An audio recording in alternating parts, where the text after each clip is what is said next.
दोस्तों आज हम बात करने वाले हैं जापान के रिसेंट क्राइसिस को लेकर, जिसकी वजह से यूएस का बॉन्ड मार्केट इंपैक्ट हो सकता है। और अगर यूएस के बॉन्ड मार्केट के ऊपर इंपैक्ट आता है तो इसका सबसे पहले हमें इंपैक्ट देखने मिलता है रिस्क एसेट्स के ऊपर।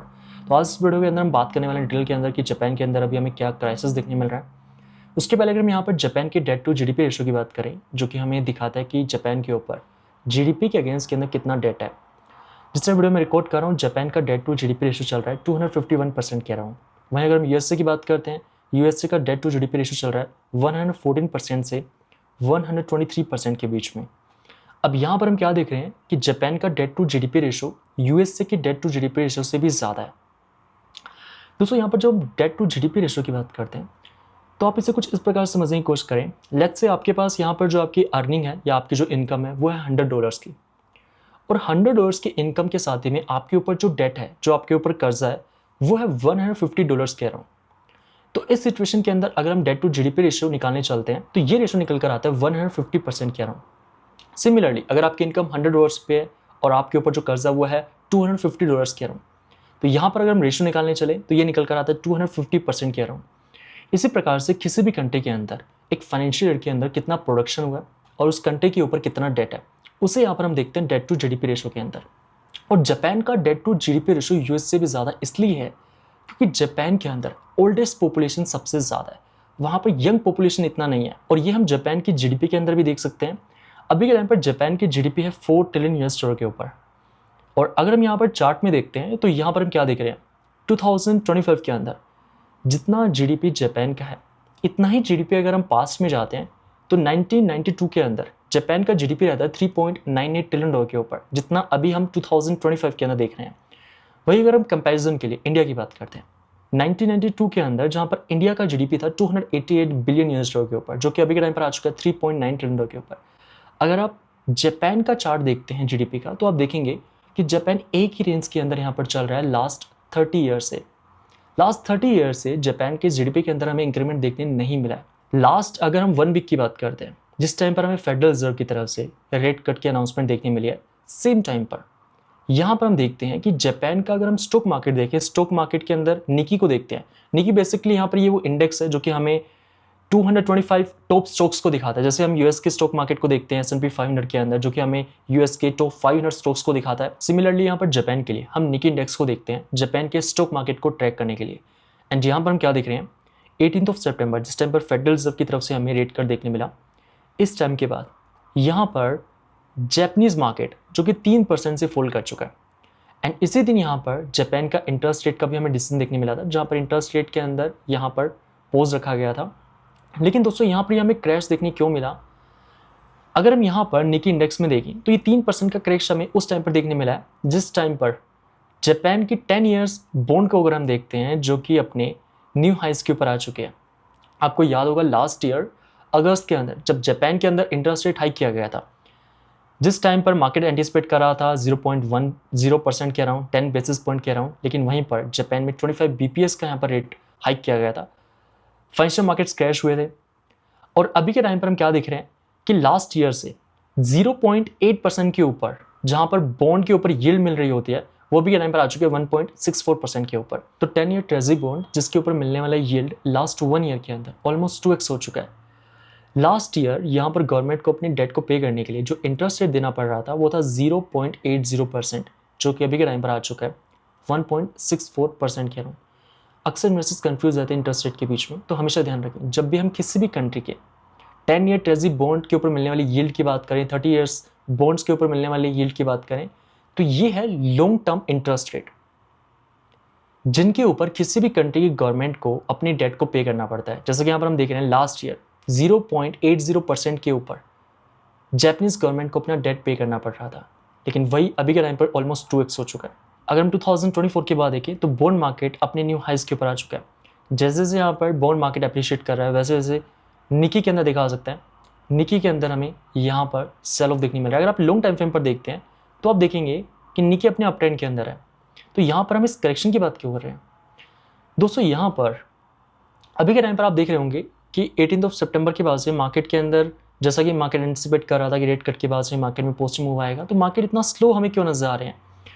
ऐसा इसलिए क्योंकि जापान के अंदर, क्योंकि जापान जो कि सबसे ज़्यादा ट्रेजरी होल्ड करता है। अगर हम यूएस की बात करते हैं, अगर हम यूएस के टॉप 5 ट्रेजरी सिक्योरिटीज़ की बात करें या उन कंट्रीज़ की बात करें जो कि होल्ड करते हैं, जिसमें आपको फर्स्ट नंबर के ऊपर जापान देखने मिल जाएगा।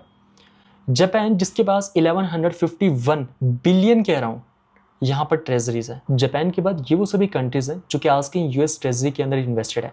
अगर हम चाइना की बात करते हैं, चाइना के पास आज के दिन 730 बिलियन यूएस डॉलर के यहाँ पर यूएस ट्रेजरी है। अगर हम इंडिया की बात करते हैं तो इंडिया के पास 219 बिलियन डॉलर के यहाँ पर यूएस ट्रेजरी है। दोस्तों यहाँ पर हम जापान की बात क्यों कर रहे हैं? क्योंकि ये सबसे बड़ा होल्डर है यहाँ पर यूएस ट्रेजरी का। एक तरफ जापान इंटरेस्ट रेट हाइक करना शुरू कर चुका है। अगर आप 2000 के बाद से देखें तो लास्ट 25 ईयर से जापान का इंटरेस्ट रेट या तो हमें 0% के ऊपर देखने मिल रहा था, या फिर कई बार हमने देखा है जहाँ पर नेगेटिव इंटरेस्ट रेट को भी देखा जा सकता है। एक तरफ 2024 के बाद से इंटरेस्ट रेट हाइक होना शुरू हो चुके हैं जापान के अंदर 25 ईयर्स के बाद। एट द सेम टाइम अभी के टाइम पर जापान का बॉन्ड मार्केट अपने न्यू हाइज के ऊपर आ चुका है। और यहाँ पर ध्यान रखें, जापान की बात हम इसलिए कर रहे हैं क्योंकि जापान सबसे बड़ा होल्डर है यूएस ट्रेजरी का। तो जब भी किसी कंट्री के ऊपर, जैसा कि हम वीडियो के स्टार्टिंग में बात कर रहे थे, डेट टू जीडीपी रेशियो जो कि 250% के ऊपर आ चुका है जापान के अंदर, तो जब भी किसी कंट्री को यहाँ पर अपनी डेट को पे करना होता है तो उन्हें पैसे की ज़रूरत होती है। अब वो पैसा कहाँ से आ सकता है? या तो मनी प्रिंटिंग करके या फिर अपनी होल्डिंग्स को सेल करके। जापान 1.1 ट्रिलियन डॉलर की यहाँ पर होल्डिंग रखता है यूएस के अंदर। जैसा कि यहाँ पर हम अप्रैल 2025 में देख चुके हैं, जिस टाइम पर चाइना ने अपनी होल्डिंग को रिड्यूस करना शुरू किया था, जैसा कि यहाँ पर देखा जा सकता है। अगर हम मार्च 2025 की बात देखते हैं, जहाँ पर चाइना के पास 765 बिलियन डॉलर की यहाँ पर होल्डिंग थी, जो कि अप्रैल के अंदर हो चुकी थी 757 के अराउंड, और अभी के टाइम पर हो चुकी है 730 बिलियन डॉलर के ऊपर। जिस टाइम पर चाइना ने अपनी यूएस ट्रेजरी होल्डिंग को सेल करना शुरू किया था, ये वो टाइम था यहाँ पर अप्रैल 2025 का, जिसके बाद यूएस के 10 ईयर ट्रेजरी बॉन्ड्स के अंदर हमें 19% का इंक्रीमेंट देखने मिला था। और ये वही टाइम था जिस टाइम पर सुसान कॉलिंस, जो कि फेडरल रिजर्व की प्रेसिडेंट है, इन्होंने आकर कहा था कि इस सिचुएशन को देखते हुए जहां पर यूएस के 10 ईयर ट्रेजरी बॉन्ड इंक्रीज कर रहा है, अब होता क्या है, जब बॉन्ड यहां पर इंक्रीज करना शुरू करता है, इट मीन्स कि गवर्नमेंट को कितने इंटरेस्ट के ऊपर अपनी डेट को पे करना है। अगर अभी के टाइम पर हम देखें तो यूएस का 10 ईयर ट्रेजरी यील्ड चल रहा है 4.1% के ऊपर। इट मीन्स यूएस को अपने यहाँ पर डेट को इतने इंटरेस्ट के ऊपर पे करना पड़ेगा। लेकिन जब हम बात करते हैं शॉर्ट टर्म इंटरेस्ट रेट को लेकर, जो कि हम हाल ही के अंदर देख चुके 18 सितंबर को हमें रेट कर देखने मिला है, तो वो शॉर्ट टर्म इंटरेस्ट रेट है।